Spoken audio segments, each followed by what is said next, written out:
Hi friends, வணக்கம். Welcome to our channel centum max success strategy. TNEA 2024 attend பண்ண students நீங்களாக இருந்தால் உங்களோட சாய்ஸ் நம்மளோட சேனலாக இருக்கலாம். நம்மளோட சேனலில் உங்களுக்கு தேவையான வீடியோஸை ஃப்ரீக்வெண்ட்டாக அப்லோட் பண்ணிகிட்டே இருக்கோம்.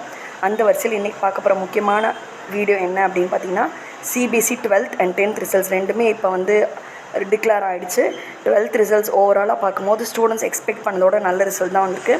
நிறையா சென்டம்ஸ் ஈவன் ஸ்டேட் போர்டை விட சென்ட்ரலில் நிறையா சென்டம்ஸ் வந்திருக்கு அப்படின்னு சொல்கிறாங்க. ஸோ கண்டிப்பாக இந்த வருஷம் நம்மளோட கட் ஆஃப் ரொம்ப குறையிறதுக்கு வாய்ப்புகள் கம்மி. நிறையா சேனல்ஸில் ப்ரெடிக்ட் பண்ணியிருந்தாங்க கட் ஆஃப் குறையணும்.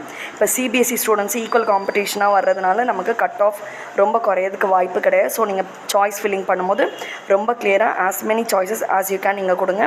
அடுத்ததாக என்ன அப்படின்னா, சிபிஎஸ்சி 10th ஸ்டாண்டர்ட் ரிசல்ட்ஸும் நமக்கு டிக்ளேர் ஆகிடுச்சு. cbse.nic.inல ரிசல்ட்ஸ் இன்னும் வரல. உங்களுக்கு ரிசல்ட் செக் பண்ணணும் அப்படின்னு நினச்சிங்கன்னா கூகுளில் போய் UMANG உமாங் அப்படிங்கிற வெப்சைட்குள்ளே போய் பாருங்கள். சிபிஎஸ்சி 10th ரிசல்ட்ஸ் வந்திருக்கு. 10th ரிசல்ட்ஸும் நல்லா வந்திருக்கு. ஸோ நல்ல மார்க் எடுத்த ஸ்டூடெண்ட்ஸ் எல்லாருக்குமே, அட்டன் பண்ணி எக்ஸாம் எழுதின ஸ்டூடெண்ட்ஸ் எல்லாருக்குமே எங்களோட ஹார்ட்டி கங்க்ராச்சுலேஷன். தேங்க்யூ ஃபார் வாட்சிங்.